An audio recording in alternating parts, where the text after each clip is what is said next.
Jadi ketika seseorang itu lahir ya, wetu atau akhirnya akan menjadi weton pada hari tertentu. Ini anak yang lahir itu akan dipengaruhi oleh makrokosmos. Ya. Sehingga kalau di dalam ajaran Jawa, weton ini wajib harus puasa. Oh. Ingat puasa, saya tekan lagi, puasa bukan siam. Karena puasa dan siam itu berbeda ya. Sebagai contoh umpamanya lahirnya Minggu Pahing ya. Minggu Pahing ini. Okay. Minggu ini terpengaruh matahari. Karakter matahari. Nah, Pahing Radite berarti Pak. Radite iya. Pahing ya Pak. Iya, Radite. Nah, setelah itu Pahing ini adalah api. Nah, sehingga orang-orang yang lahir pada Minggu Pahing ini akan dipengaruhi karakter matahari dan karakter api. Panas ini ya, emosian. Semua ada plus minusnya. Oh iya. Minggu Pahing ini akan dipengaruhi matahari. Matahari itu apa? Matahari itu panas. Api juga panas.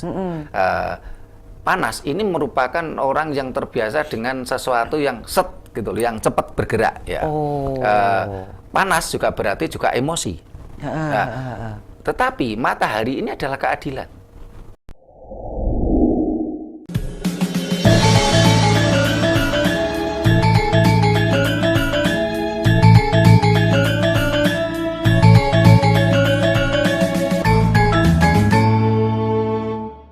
Pak Sutrimo, apa kabar Pak Sutrimo? Rahayu Bu Sada, rahayu para pemirsa semua.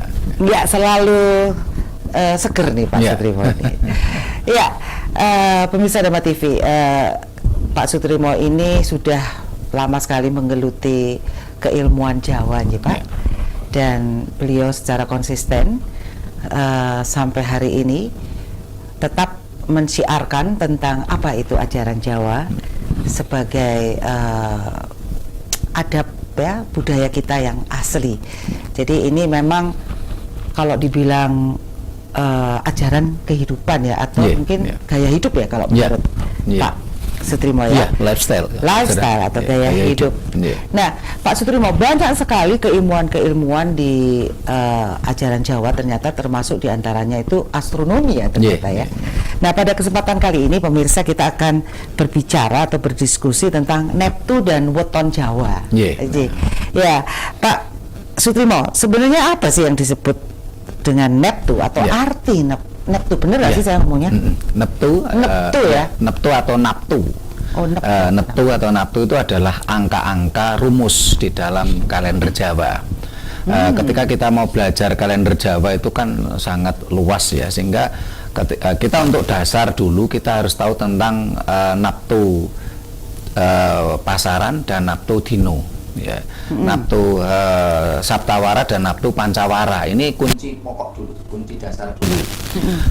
Ini rumus. Kalau kita ingin belajar kalender Jawa yang lain sementara Naptu itu belum kita pelajari, belum kita hafal, ya tentunya ya kita sulit untuk melangkah mempelajari kalender Jawa yang lain. Ini dasarnya ya. Angka-angka rumus ini yang terkait dengan kalau Naptu Pancawara atau pasaran ini terkait dengan mikrokosmos. Orang Jawa bilang jagat cilik. Tetapi kalau Naptu Saptawara atau Naptu dino ini orang Jawa bilang jagat gede atau makrokosmos. Nah, selama ini ya mohon maaf ada beberapa orang yang dia komentar ya di channel YouTube tidak mengenal makrokosmos mikrokosmos. Oh iya benar itu, kata makrokosmos mikrokosmos itu bukan bahasa Jawa memang, tetapi itu hanya alih bahasa saja supaya selama ini kan ajaran Jawa, budaya Jawa itu oleh orang-orang yang benci pada budaya Jawa kan dianggap klenik, sirik, musyrik, kafir, mistik ya, tukang nyantet ya, sesuatu yang serba negatif. Serba negatif ya, kuno, kolot dan sebagainya. Itu akhirnya kan kita mencoba mengemas ya, hanya mengalih bahasa saja gitu. Jadi mikrokosmos makrokosmos itu kan bahasa Inggris ya. Tetapi ajaran itu ada di dalam budaya Jawa, yaitu tentang jagat cilik jagat gede atau bawana alit bawana ageng gitu. Seperti halnya banyak orang Jawa bilang anasir lemah banyu geni angin ya, misalnya Tirta Maruta Dahono lan Bantolo lah, itu kan bahasa Jawa. Nah setelah itu kan saya coba alih bahasakan, itu kan menjadi oksigen, karbon, nitrogen, hidrogen. Itu alih bahasa saja supaya memancing generasi muda untuk tertarik untuk mempelajarinya, karena dengan berkembangnya sains dan teknologi akhir-akhir ini yang begitu pesat, ini sebenarnya adalah kesempatan emas untuk budaya Jawa itu bangkit. Benar. Karena ajaran Jawa, budaya Jawa ini selaras dengan sains dan teknologi, karena berdasarkan ekologi penalaran ya, teknologi nalar kalau orang Jawa bilang, terus kasunyatan orang Jawa bilang, kalau bahasa kerennya itu kan realistis ya. Terus seratos orang Jawa bilang. Terus di dalam ajaran Jawa itu seratos, nah kita alihkan bahasa dengan bahasa yang modern ini kan ini apa?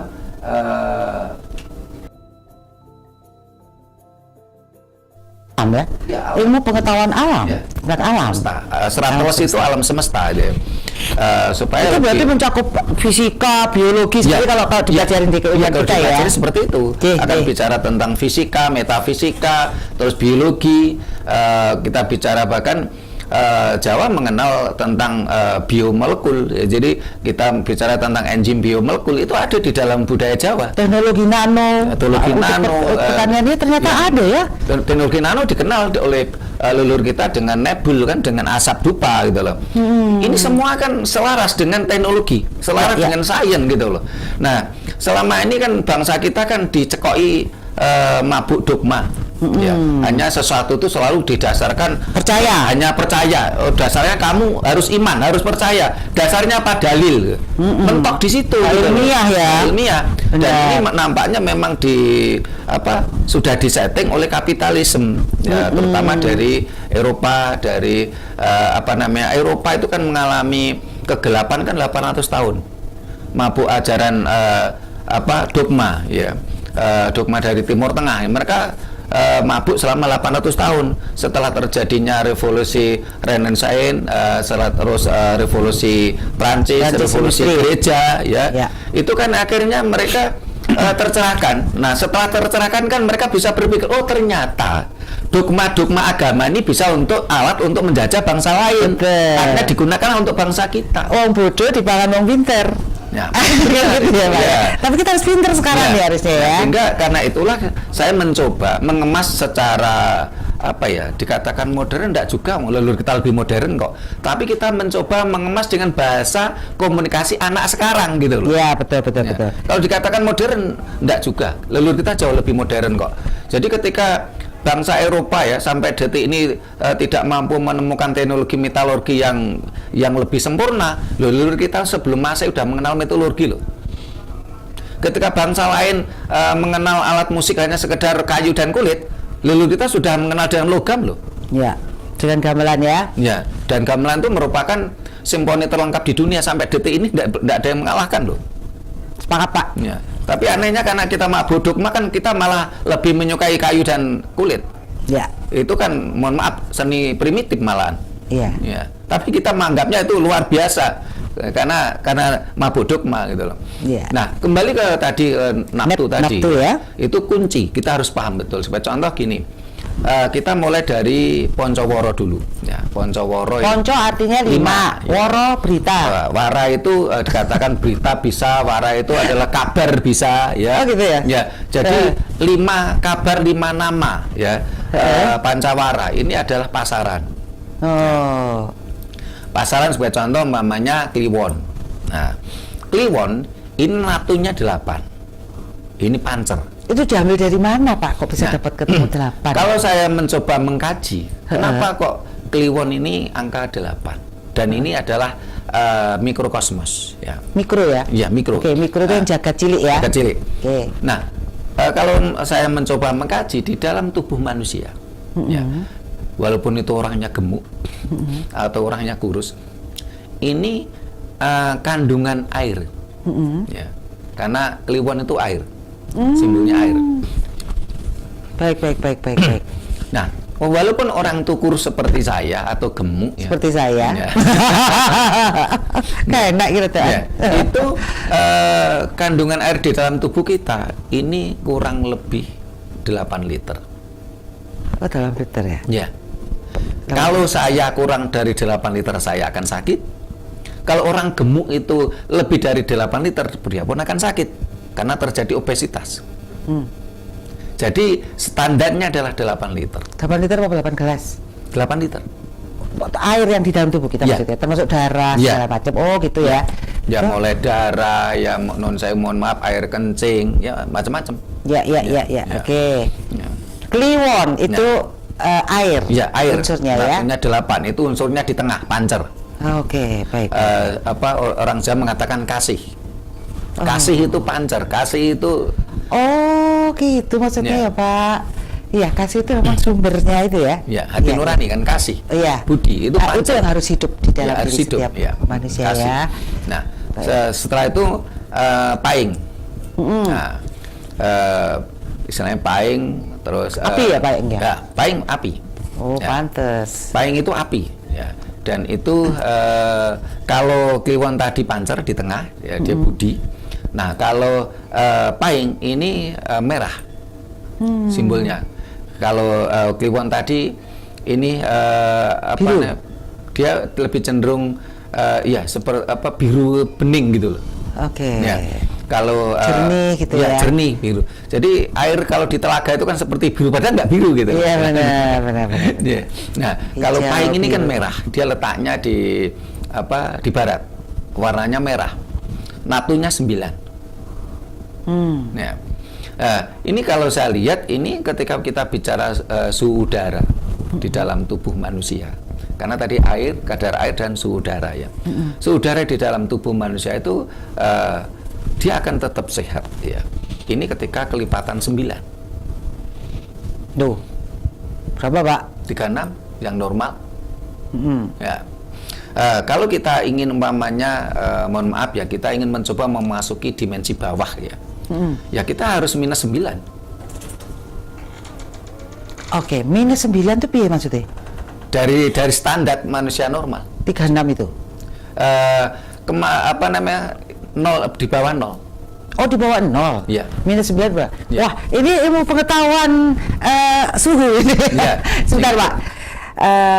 Pak Sutrisno juga punya channel YouTube ya, Pak? Ya. Apa itu, Pak? Raket Prasaja TV. Raket Prasaja TV. Di sana mungkin Anda bisa juga melihat atau mempelajari tentang ajaran-ajaran Jawa. Masih dengan tema Neptu dan Weton Jowo. Nah, ini tadi kita mulai dari kliwon tadi yang air, terus kemudian paing, ya, Pak. Gimana, Pak? Ya, paing ini kan Songo. Ya, angkanya 9. Suhunya natunya 9 dan itu terkait dengan api. Dari suhu badan. Ya. Sehingga kalau orang itu lebih dari 36 ya, itu kan ya sakit gitu loh. Panas ya. Kelebihan ya. Kalau kekurangan juga sakit. Anyep. Ya. Bahkan ketika kita ingin memasuki alam bawah dimensi lain ya. Ini kita juga kita harus menurunkan suhu badan kita.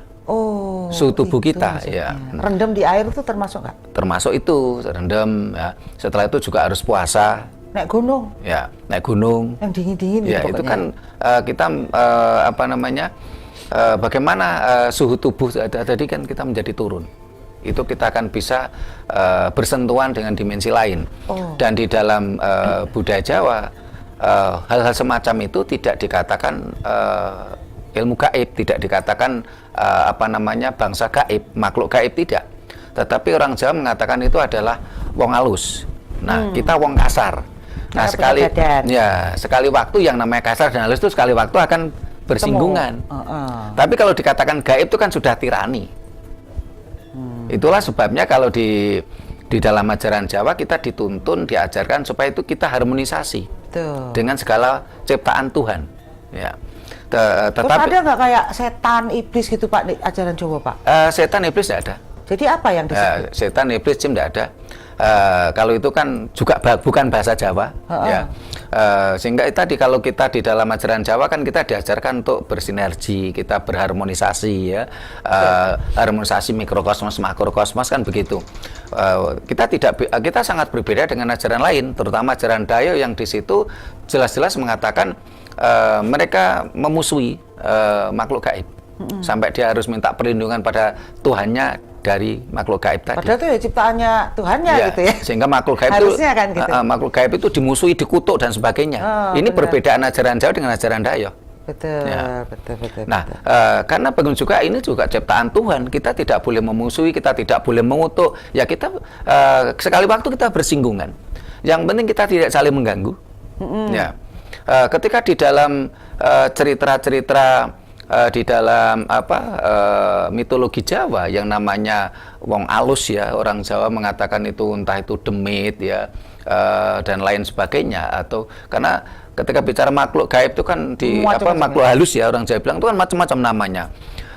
Sangat spesifik sekali. Nah, ketika di dalam mitologi Jawa sekalipun ada konsep seperti ini juga harus kita cermati gitu loh. Tetapi ketika kita cermati dari sekian mitologi yang terkait dengan makhluk lain, dimensi lain, ini orang Jawa tidak pernah meminta tolong pada makhluk lain. Tetapi mereka cenderung memerintah setelah mengalahkan. Mempelokoto. Ya, berbeda sekali gitu loh. Jadi kalau ajaran lain kan kadang-kadang minta tolong. Oh, ini jin baik ini yang bisa membantu kita kan gitu. Enggak. Kita tidak ada semacam itu. Kita bersinergi. Kita bersinergi, harmonisasi, tetapi kalau makhluk gaib itu mengganggu kita terjadilah perlawanan. Oke, tetap bahwa manusia lebih unggul ya. Sebagai contoh kasus umpamanya Candi Roro Jonggrang, ya, bagaimana Bandung Bondowoso itu kan setelah dia berperang dengan taruhlah jin gitu aja untuk gampang mengatakan karena di Jawa itu kan banyak sekali nama-namanya, ya. Itu kan terjadi pertarungan, ya. Nah, setelah pertarungan dan mereka kalah, makhluk halus ini kan tidak bisa dibunuh, ya. Akhirnya kan ditaklukkan. Nah, dia kan akhirnya kan minta pengampunan. Akhirnya dia mengabdi gitu loh. Nah, diperintah gitu loh. Ini cerita mitologi tentang Roro Jonggrang. Berarti wong halus itu termasuk kalau di barat tuh alien-alien itu bisa jadi, ya? Bisa jadi. Jadi mereka juga punya tingkatan-tingkatannya. Ya, dimensinya berbeda-beda. Kalau saya pernah mempelajari dengan konsep Jawa dan saya padukan dengan konsep Eropa, konsep Barat, manusia saat ini ada pada dalam dimensi 5 kita ini. Ya, kita bisa masuk ke bawah dimensi 4, 3, 2, 1, atau kita naik ke atas dimensi 6, 7, 8, 9. Nah, kita beda dimensi. Nah, sehingga saya pernah membaca berita di Eropa ini ada istilahnya yang jadi bisnis itu. Ini namanya travel time. Mesin waktu, ya? Ya, mesin waktu.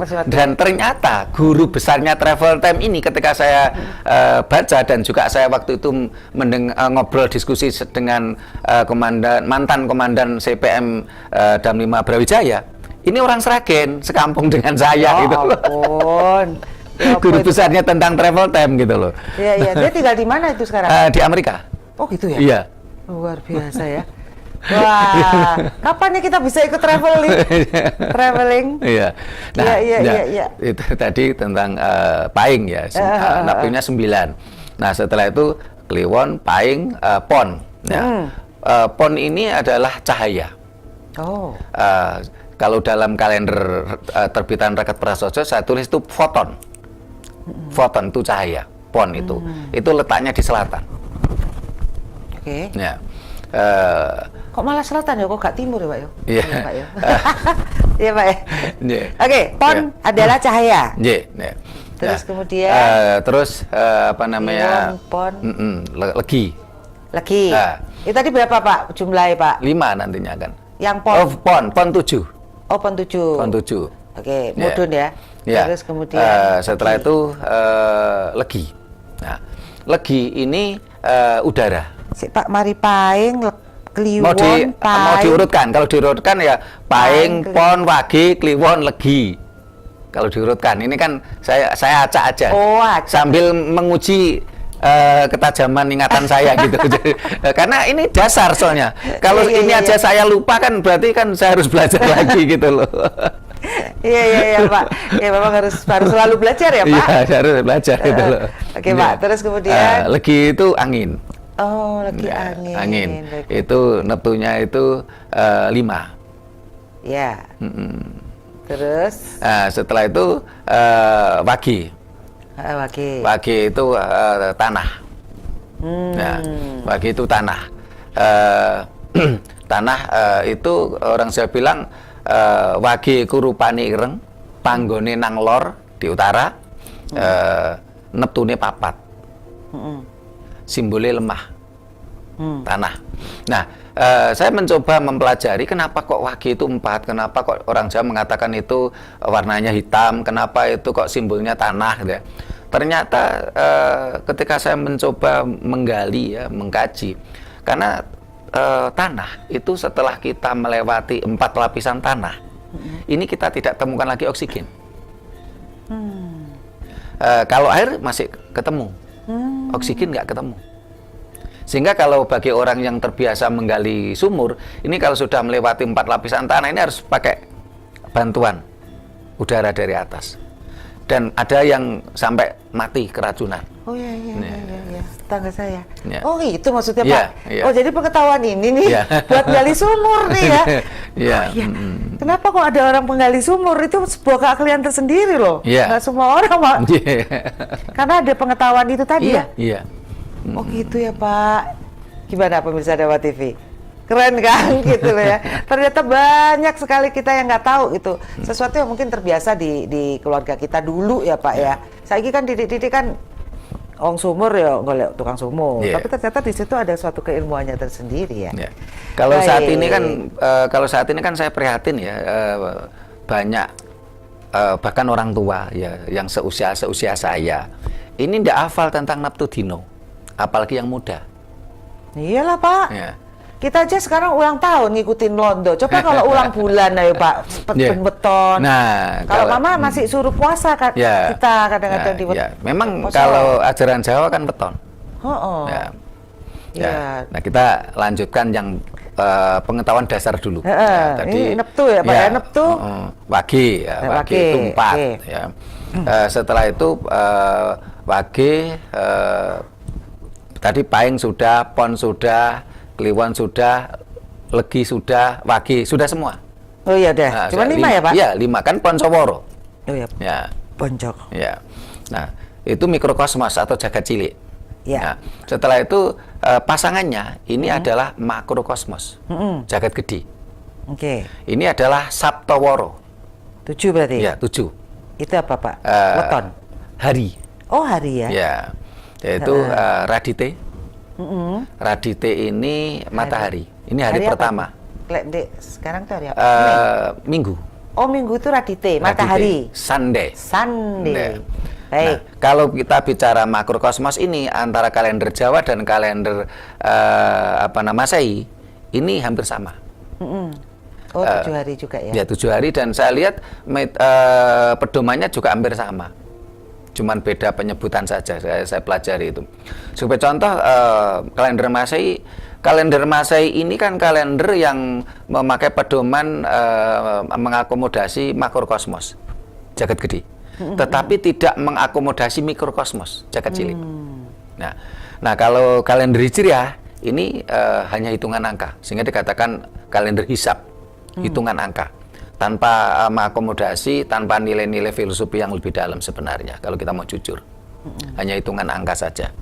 Bahkan ketika saya pelajari sejarah perumusan kalender Hijriah oleh Khalifah Utsman bin Affan itu sekian hari setelah peristiwa hijrah. Hijrahnya Nabi Muhammad dari Makkah ke Madinah. Sehingga dikatakan kalender hijrah dan itu pedomannya dengan cara dihitung mundur.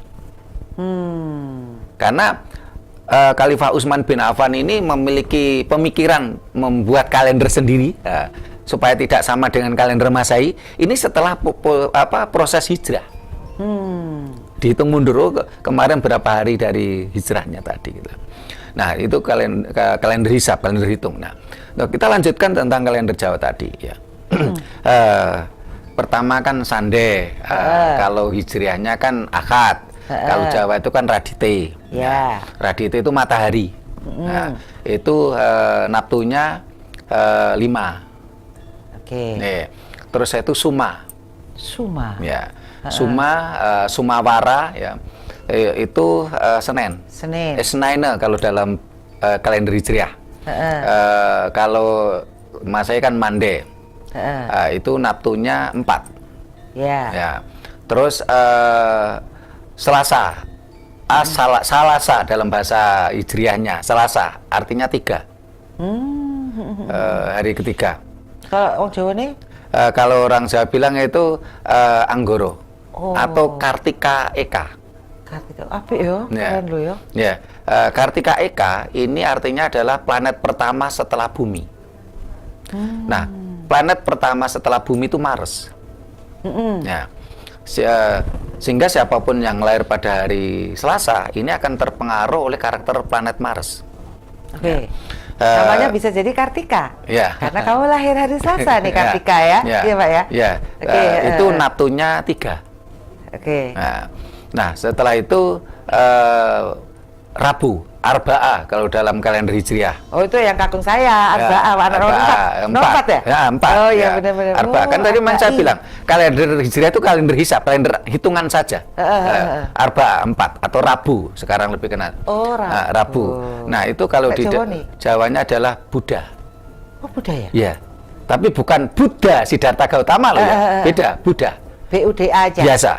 Itu artinya bumi atau ibu pertiwi. Oke. Nah, itu Neptunya 7. Ya. Setelah itu Komsatun. Kamis. Oh, Kamis itu Komsatun.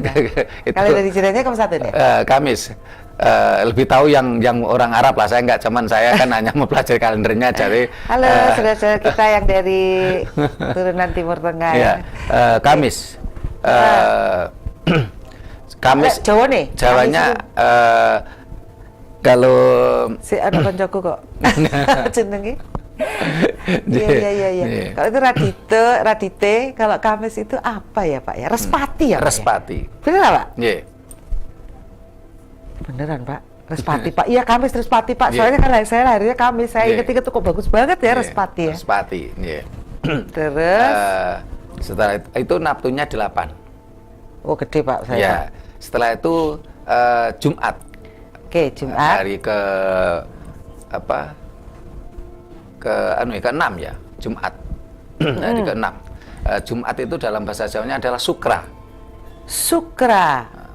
Sukra. Teman-teman yang namanya Sukra bisa berarti Jumat lahirnya ya. Itu Neptunya 6. Nah, terus Sabtu atau Saturnus.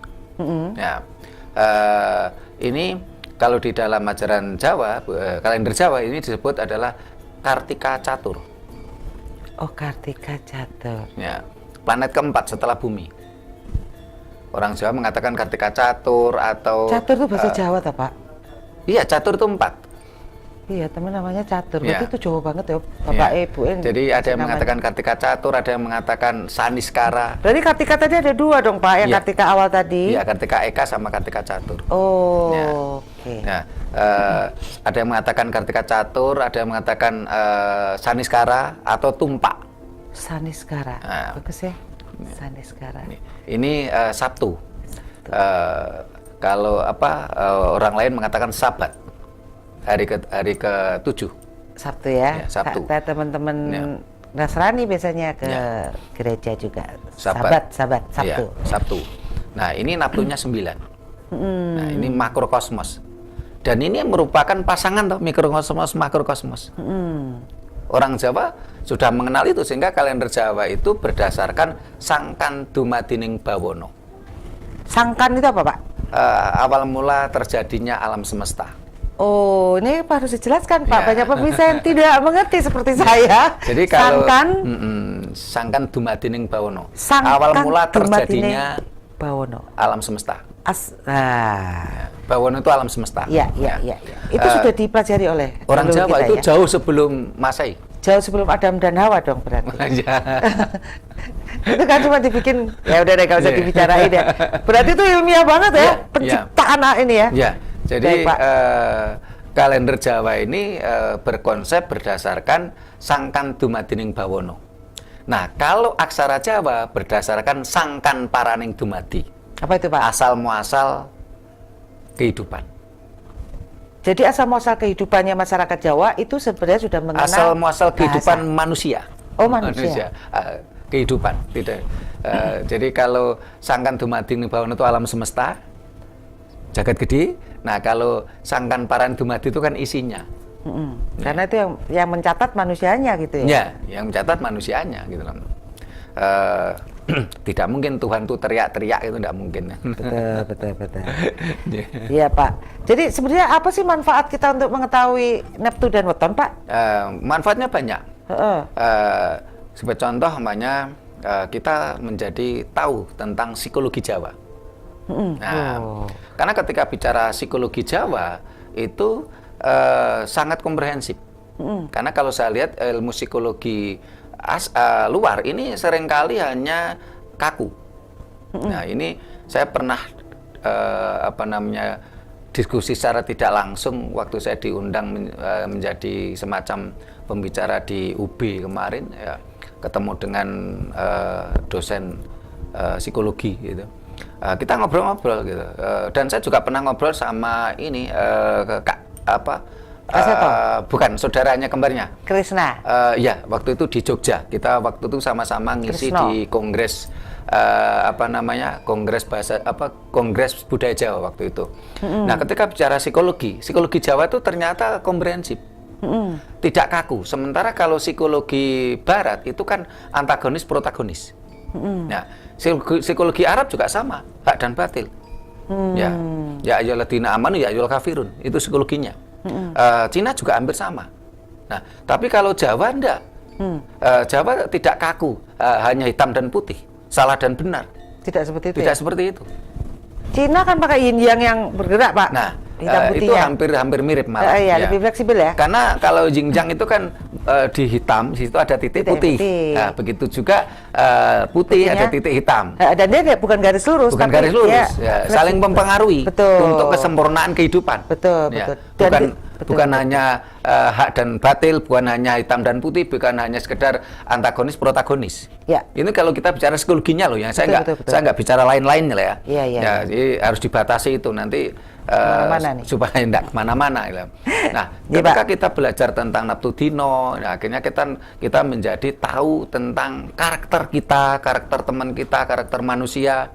Karena setiap pergerakan mikrokosmos akan dipengaruhi oleh pergerakan makrokosmos. Ini sudah bagian dari makro ya kita. Iya, karena bagian dari alam semesta. Sehingga kalau orang Jawa itu ajaran Jawa itu menganggap kita ini adalah bagian dari alam semesta. Sehingga kalau kita menyakiti alam semesta, ini adalah menyakiti diri kita sendiri. Orang Jawa tidak berpikir kalau manusia itu adalah pemimpin di muka bumi. Yang cenderung kita bicara subjek dan objek. Bumi dianggapnya objek dan manusia sebagai subjek. Itu tidak seperti itu kalau di dalam ajaran Jawa. Ya. Jadi konsepnya adalah bagaimana harmoni. Karena kita adalah bagian dari alam itu kalau sendiri. kita bicara yin yang itu kalau di Cina, di Jawa kan mengatakan cantik-cantiknya busada, ini mending gembel tai. Ini sesuatu yang kodrat gitu loh. Sesuatu yang alami. Begitu juga pemirsa itu, walaupun cantik mending gembel tai. Yang ganteng juga sama, seganteng-gantengnya gembel tai. Emang kenapa dengan tai, Pak? Kok jadinya ngomong gitu ya? Iya. Baik. Jadi dasar dari ajaran-ajaran Jawa ini adalah berakar bersumber pada bagaimana hidup secara harmoni dengan alam. Iya. Itu ya, Pak ya? Iya. Baik. Kalau weton, Pak? Ya. Weton itu dari kata dasar wetu. Wetu atau metu. Jadi weton itu adalah kapan kita keluar lahir di muka bumi ini. Oh, gitu. Nah, weton kita ini akan weton kita ini otomatis kan ketemu hari dan pasaran. Betul. setiap manusia yang lahir pertama di muka bumi pada hari tertentu tadi, dia sebagai mikrokosmos akan dipengaruhi oleh makrokosmos. Nah, umpamanya orang yang lahir pada hari Minggu, dia akan dipengaruhi oleh karakter matahari. Semangat orangnya. Ya, semangat iya. Karena di muka bumi ini kan selalu berpasangan, dualitas tuh. Betul. Misalnya ada siang, ada malam, ada pagi, ada sore. Ya. Nah, di dalam tuh karakter manusia juga sama. Ada sisi jahat, ada negatif sisi dan positif gitu ya Pak ya. Jadi ketika seseorang itu lahir ya, wetu akhirnya akan menjadi weton pada hari tertentu. Ini anak yang lahir itu akan dipengaruhi oleh makrokosmos. Ya. Sehingga kalau di dalam ajaran Jawa, weton ini wajib harus puasa. Ingat puasa, saya tekankan lagi, puasa bukan siam. Karena puasa dan siam itu berbeda ya. Sebagai contoh umpamanya lahirnya Minggu Pahing ya. Minggu Pahing ini. Okay. Minggu ini terpengaruh matahari. Karakter matahari. Nah, Pahing Radite gitu berarti Pak. Radite iya. Pahing ya Pak. Iya, Radite. Nah, setelah itu Pahing ini adalah api. Nah, sehingga orang-orang yang lahir pada Minggu Pahing ini akan dipengaruhi karakter matahari dan karakter api. Panas ini ya, emosian. Semua ada plus minusnya. Oh iya. Minggu Pahing ini akan dipengaruhi matahari. Matahari itu apa? Matahari itu panas. Api juga panas. Panas ini merupakan orang yang terbiasa dengan sesuatu yang gitu, yang cepat bergerak ya. Panas juga berarti juga emosi. Tetapi matahari ini adalah keadilan. Karena entah itu orang bersalah atau tidak, berduit apa atau tidak, semuanya kena matahari, dan butuh matahari. Satu-satunya itu lagi muka bumi ini ya. Jadi keadilan. Dia keras. Ya. Nah, kalau orang yang lahir Minggu Pahing ini tidak mampu mengendalikan emosinya, ya dia akan menjadi emosional. Karena karakter kerasnya tadi. Tetapi kalau dia mampu mengendalikan emosinya, dia akan menjadi tegas. Karena tegas dan keras ini sesuatu yang tipis. Ya. Betul. Tegas otomatis larinya kan keadilan. Ya. Bagaimana dia harus membuat adil pada teman-temannya, pada keluarganya. Ya. Jadi semua ada plus minusnya. Terus puasanya apa dong? Puasa weton. Kapan itu? Puasa weton ini ngapit. Ya, jadi kalau namanya puasa Pahing, wetonnya Pahing, dia harus puasa itu mulai Sabtu. Ya, jadi mulainya Pahing Pon Wage Kliwon Legi, mulai Sabtu Legi. Nah, Sabtu Legi dia udah mulai puasa. Berarti dia jam berapa? Tergantung. Jadi kalau di dalam ajaran Jawa itu puasa itu kan ada 4 tingkatan. Kalau yang tingkat dasar itu siang makan boleh kok. Ya. Kalau dia puasanya terlalu puasa ngerowot gitu, siang makan ya cuman kerowotan aja gitu. Kerowotan itu polo pendem. Siang boleh makan kok kalau untuk tingkat dasar. Nah, puasa ngerowot ya. Tapi kalau yang tingkat kedua ini kan makannya sehari 2 kali. Pas surup sama pagi itu. Jadi bang wetan sama surup ya. Itu tingkat kedua.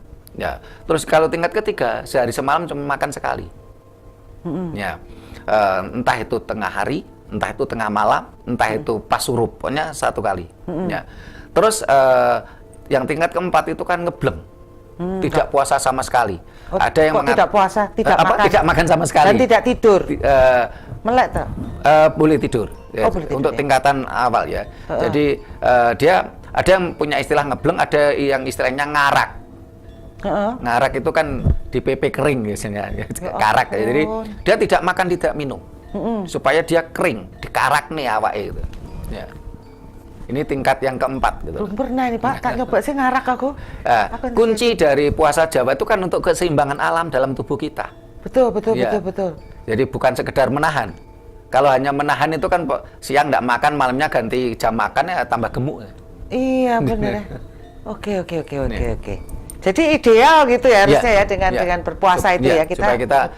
Jadi kalau bertanya tadi Sabtu Pahing dia harus mulai puasanya Minggu Pahing Pak. Minggu Pahing ya. Minggu Pahing dia harus puasanya mulai Sabtu Legi. Terus selesainya? Selesainya Senin Pon. Oke, Senin Pon tuh dia selesai itu maksudnya apa? Dia boleh makan. Boleh makan hari Senin itu boleh seperti biasa. Umumnya seperti biasa. Ya.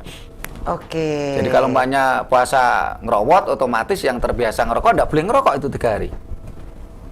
Ya, bagi Anda yang minggu pahing, ya bisa nggak itu puasa cuma seharian nggak ngerokok? Harus bisa ya Pak ya? Iya harus bisa, semua tergantung niat tuh. Ngedetox juga tuh ya Pak ya berarti ya? Iya, jadi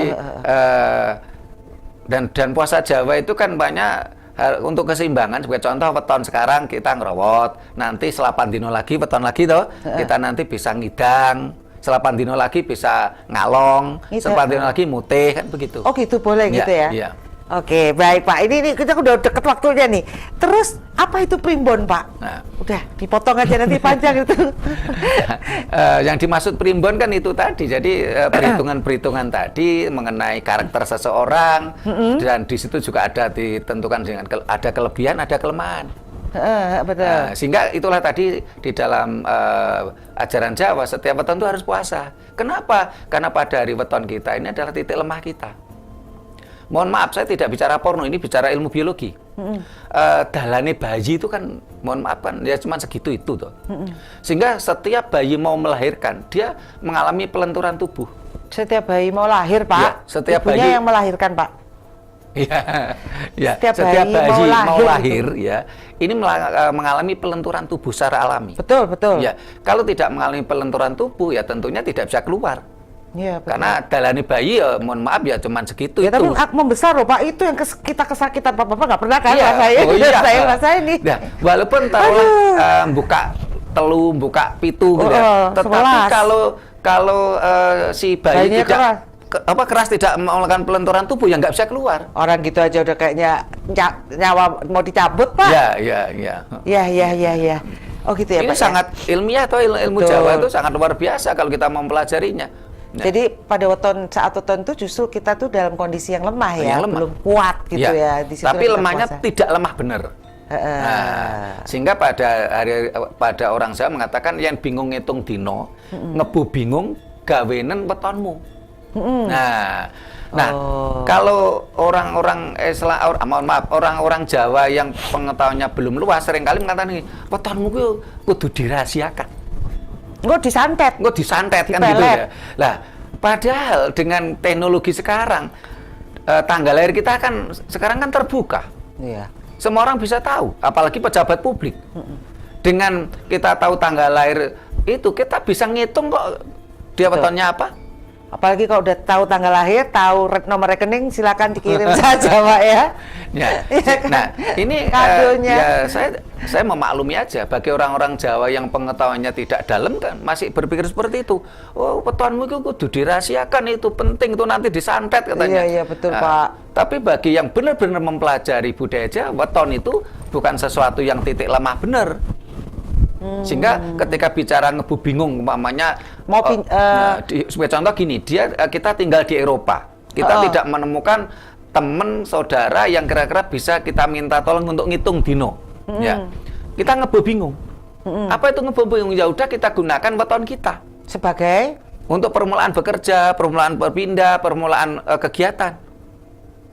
Permulaan ya. Iya. Kita juga kegiatan. Permulaan lahir itu tadi. Iya. Karena apa? Karena hari lahir adalah hari terbaik pilihan Tuhan. Betul. Tidak ada satupun manusia yang bisa memilih hari lahirnya sendiri. Betul. Ada sih kalau sesar. Tidak bisa. Yang milih kan tetap orang tuanya sama dokter. Iya Emang bayinya teriak-teriak. Jadi inget-inget semua, kalau orang Jawa harus tahu yang namanya weton. Ya, itu wajib dan harus puasa. Wajib, mau dipindah ke Alaska tetap weton itu yang nanti buat pegangan ya berarti ya Pak. Nah, kalau yang benar-benar harus dirahasiakan, nah ini yang benar-benar harus dirahasiakan dan itu merupakan titik lemah kita. Saya tahu Pak, yang harus dirahasiakan itu adalah isi rekening kita. Oh gitu ya. Nah, kalau dalam ajaran Jawa yang benar-benar harus dirahasiakan adalah cuplak puser kita. Maksudnya? Terlepasnya puser kita. Ya. Kenapa? Karena ketika bayi itu masih ada puser di situ, ini masih mendapatkan kekuatan energi dari ibunya. Betul. Seperti semacam Bluetooth gitu loh. Iya benar. Nah, ketika puser kita sudah cuplak, ya, ini hari benar-benar kelemahan kita. Oh, harinya Pak. Ya. Biasanya kan 11 hari atau berapa gitu. Nah, itu yang harus kita rahasiakan gitu. Oh, saya nggak inget Pak, kok ya nggak dikasih tahu ya dulu ya. Karena memang nggak perlu tahu gitu ya, rahasia aja udah ya gitu ya. Seharusnya memang harus kita pelajari sehingga kita tahu, oh itu hari lemah kita. Oh. Kita harus hati-hati, waspada pada hari itu. Dan katanya pusar tuh dulu disimpan Pak, buat kalau misalnya panas, terus dikasih. Itu beneran tuh Pak? Itu ada yang berprinsip seperti itu, disimpan, tapi kenyataannya tetap hilang. Iya sih. Ya, karena itu kembali ke alam semesta. Iya. Ada yang masih nyimpen tuh pusar? Kalau orang Jawa bilang kan ya? sedulur papat limo pancer. Jadi kakang kawah adi hari-hari getih tali pusar. Nah, ini akan kembali ke alam semesta. Pancernya itu apa Pak? Kesadaran? Pancernya ya diri kita, si bayi kan. Oh. Jadi kakang kawah adi hari-hari getih lan tali pusar. Pusernya. Sehingga kalau orang-orang tertentu yang ini memberikan ajaran itu yang pernah saya baca, ketika puser anak kita itu lepas, lebih baik ditelan oleh bapaknya.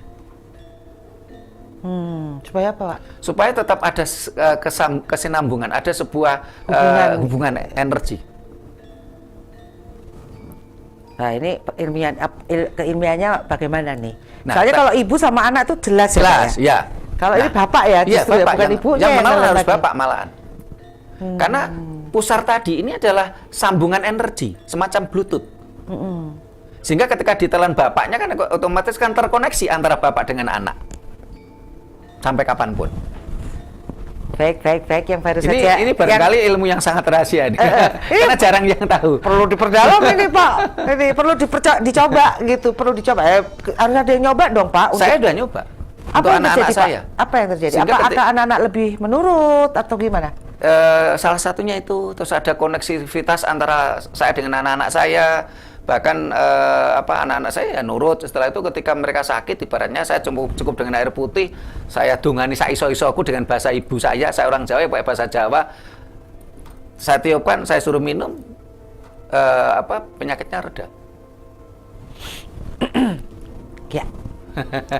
Saya sudah praktek. Sudah praktek, saya jalan. Lu nggak bilang-bilang sih Pak, kalau saya... Lahirnya kan dulu bisa ada itu. Baik, mungkin bisa ada yang lagi hamil ya Pak ya. Itu mungkin perlu dipraktekkan bagaimana pusar itu pada saat copotnya. Itu langsung Pak, ditelan aja. Iya. Ditelan kan ya benangnya itu kan dihilangin dulu. Kan itu biasanya kan ada tali pusarnya itu kan ada benangnya itu ya, benangnya dihilangi benangnya. Ya. Tinggal pusarnya aja. Jadi kalau ibu itu memang secara dengan anak itu sudah secara kodratik terkonek ya. Memang dari tubuh kita, tapi dengan ayah itu bisa dikonekkan lebih dekat lagi dengan tali pusar yang kemudian di binatang tuh mangam tali pusar anaknya enggak ya Pak? Barangkali. Baik Pak. Perlu dicermati itu. Tinggal 2 menit Pak. Monggo kesimpulannya Pak. Kesimpulannya adalah dengan berkembangnya sains dan teknologi ini merupakan kesempatan emas untuk budaya Jawa, ajaran Jawa untuk bangkit. Mari semua generasi muda bangsa ini untuk sadar diri. Bangga, sadar diri, kita kembali ke ajaran leluhur kita. Karena leluhurlah kita ada di dunia ini, bukan orang lain. Kita ada di dunia ini, bukan leluhurnya orang Arab, orang Inggris, orang Eropa, orang Cina, bukan. Kita ada di dunia karena leluhur kita. Mari kita berbakti. Dan ternyata ajaran leluhur kita selaras dengan perkembangan sains dan teknologi. Iya, luar biasa. Harus bangga kita. Iya Pak. Karena sumber daya alam kita ini kita berbangga ya Pak, bersyukur bahwa kita lahir di suatu alam yang memang tidak ekstrim panas, tidak ekstrim dingin, menyejukkan. Ajaran-ajarannya juga menyejukkan. Saya rasa ya. Matur nuwun Pak. Terima kasih sama-sama. Sampai ketemu lagi tentunya 2 minggu lagi. Baik, Pusada TV tidak ada salahnya dan saya rasa wajib seperti saya yang di umur setua ini bersyukur sekali ketemu Pak Sutrimo dan bisa belajar lagi tentang ajaran luhur Jawa. Bagaimanapun juga kita tinggal makan dari tanah dan air ini, dan tentunya sebagai orang tua adalah tanggung jawab kita untuk membekali anak-anak kita sebagai penerus generasi ini ke depan. Entah apakah kita semua menangi nanti ya Pak, anak-anak kita nanti akan menjadi pemimpin-pemimpin yang luar biasa. Pemimpin yang Jawa. Yang Jawa. dan Indonesia mercusuar dunia akan benar-benar menjadi kenyataan. Kita berjuang untuk itu. Saya Satna Dewi, peserta Gurdama TV mengucapkan banyak terima kasih dan mohon maaf jika ada kesalahan. Salam budaya adiluhung. Rahayu. Rahayu.